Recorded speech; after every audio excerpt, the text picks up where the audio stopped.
చూస్తున్నాం Rajahmundry central jail వద్ద ఉద్రిక్తత చోటు చేసుకుంది. లిక్కర్ కేసులో వైసీపీ ఎంపీ మిథున్ రెడ్డికి ఏసీబీ కోర్టు ఆగస్టు 1 వరకు రిమాండ్ విధించింది.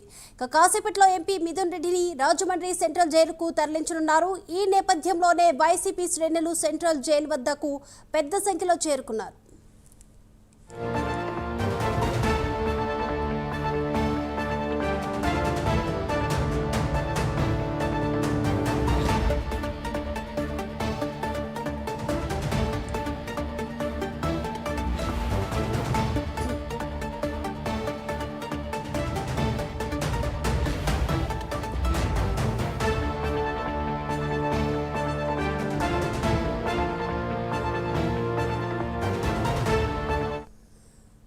బ్రేకింగ్ చూస్తున్నాం. రాజమండ్రి సెంట్రల్ జైలు వద్ద ఉద్రిక్తత చోటు చేసుకుంది. లిక్కర్ కేసులో వైసీపీ ఎంపీ మిథున్ రెడ్డికి ఏసీబీ కోర్టు ఆగస్టు 1 వరకు రిమాండ్ విధించింది. మరి కాసేపట్లో ఎంపీ మిథున్ రెడ్డిని రాజమండ్రి సెంట్రల్ జైలుకు తరలించబోతున్నారు. ఈ నేపథ్యంలోనే వైసీపీ శ్రేణులు సెంట్రల్ జైలు వద్దకు పెద్ద సంఖ్యలో చేరుకున్నారు.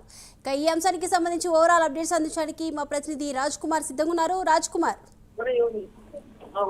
దీపిగా ముఖ్యంగా ఏదైతే ఏపీ లిక్కర్ స్కామ్ కి సంబంధించినటువంటి అంశంలో ఎంపీ మిథున్ రెడ్డికి ఈ రోజు ఏదైతే విజయవాడ ఏసీబీ కోర్టు రిమాండ్ విధించింది. ప్రధానంగా వచ్చే నెల 1వ తారీఖు వరకు కూడా ఆయనకు రిమాండ్ విధించినటువంటి పరిస్థితి ఉంది. ఈ క్రమంలో ఇక్కడి నుంచి ప్రత్యేకంగా ఆయన భారీ భద్రత మధ్యన రాజమండ్రి సెంట్రల్ జైలుకు తరలించినటువంటి పరిస్థితి ఉంది. రాజమండ్రిలో ఎలాంటి అవాంఛనీయ సంఘటనలు జరగకుండా పటిష్టమైనటువంటి బందోబస్తును రాజమండ్రి సెంట్రల్ జైలు వద్ద పోలీసులు ఏర్పాటు చేసినటువంటి పరిస్థితి ఉంది. ఈ క్రమంలో వైఎస్ఆర్ కాంగ్రెస్ పార్టీ శ్రేణులు పెద్ద ఎత్తున వస్తున్నటువంటి పరిస్థితి ఉన్నటువంటి నేపథ్యంలో వైఎస్ఆర్ కాంగ్రెస్ పార్టీకి సంబంధించినటువంటి నేతలందరూ కూడా పెద్ద ఎత్తున అక్కడికి చేరుకుంటూ ఉన్నారు. ఇప్పటికీ ఈ నేపథ్యంలో ఏదైతే ఈ లిక్కర్ స్కామ్ కి సంబంధించినటువంటి అంశంలో 3,500 కోట్ల రూపాయల అవినీతి జరిగిందని చెట్టు ప్రాథమికంగా తెలిసినటువంటి నేపథ్యంలో అందులో ప్రధాన పాత్ర కీలక పాత్రధారిగా వ్యవహరించినటువంటి మిథున్ రెడ్డి అని సిద్ధాధికారులు తేల్చారు. ఈ నేపథ్యంలో ఈ రోజు నిన్న దాదాపుగా 8:45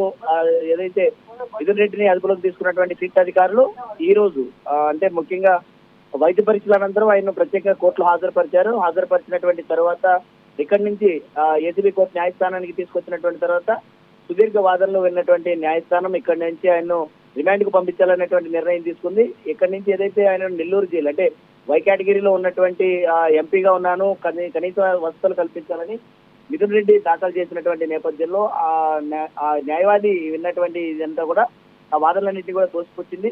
మరి ఇప్పుడున్నటువంటి పరిస్థితుల్లో తనకు ఆ జెడ్ కేటగిరీ కావచ్చు, వై కేటగిరీ ఎలాంటి పరిస్థితుల్లో కూడా వాటన్నిటి కూడా ఇవ్వలేమని కోర్టు చాలా స్పష్టంగా తెలిపినటువంటి నేపథ్యంలో ఏదైతే వచ్చే నెల 1వ తారీఖు వరకు రిమాండ్ పొడిగించింది. కాబట్టి ఇప్పటికీ దాదాపుగా 12 మందిని ఈ కేసులో అదుపులోకి తీసుకున్నారు నిందితులను. ఈ 12 మందిని కూడా వచ్చే నెల 1వ తారీఖు వరకే రిమాండ్ ఉంది. కాబట్టి అందరికీ కూడా కలిపి ఒకేసారి కోర్టులో హాజరుపరచాలని ఏసీబీ కోర్టు న్యాయమూర్తి భాస్కర్ రావు చాలా స్పష్టంగా చెప్పారు. అందులో భాగంగానే ఈ రోజు న్యాయమూర్తిని అడిగినటువంటి దేనికి కూడా ఆయన స్పందించినటువంటి పరిస్థితి ఉంది. కాబట్టి ఇప్పటికే మిథున్ రెడ్డి దాదాపుగా కూడా రాజమండ్రి జరిగినారు. మరి కాసేపట్లో జైలు అధికారుల ఇప్పటికే ప్రక్రియ అంతా కూడా పూర్తయింది. అక్కడి నుంచి నేను కూడా రాజమండ్రి సెంట్రల్ జైలుకు తీసుకెళ్లేటువంటి అవకాశం కనపడుతుంది. Deepika, thank you Raj Kumar.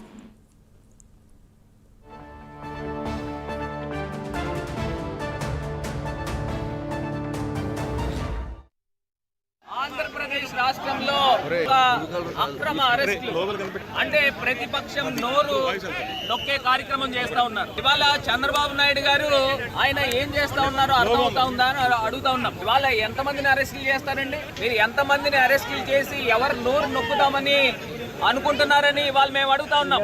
ఆంధ్రప్రదేశ్ రాష్ట్రంలో నేరుగా సాక్షాత్ ముఖ్యమంత్రి కొడుకు లోకేష్ ఇవాళ ఒక మంత్రి కింద ఉంటూ రెడ్ బుక్ అనే ఒక బుక్ పట్టుకుని అంబేద్కర్ గారు రచించిన రాజ్యాంగానికి తూట్లు పడుస్తూ నేరుగా ప్రజాస్వామ్యంలో బెదిరించే కార్యక్రమం. ఎర్ర బుక్ అంట, రెడ్ బుక్ కాదు, ఇది బ్లడ్ బుక్. ఇవాళ ఆంధ్రప్రదేశ్ రాష్ట్రంలో ఒక డెడ్ బుక్ రాజ్యాంగాన్ని ఇవాళ నడుపుతా ఉన్నారు. దీన్ని పూర్తి స్థాయిగా వైఎస్ఆర్ కాంగ్రెస్ పార్టీ ఆంధ్రప్రదేశ్ రాష్ట్ర ప్రజలందరూ కూడా ఖండిస్తా ఉన్నారు. ఆంధ్రప్రదేశ్ రాష్ట్రంలో అక్రమ అరెస్టులు అంటే ప్రతిపక్షం నోరు నొక్కే కార్యక్రమం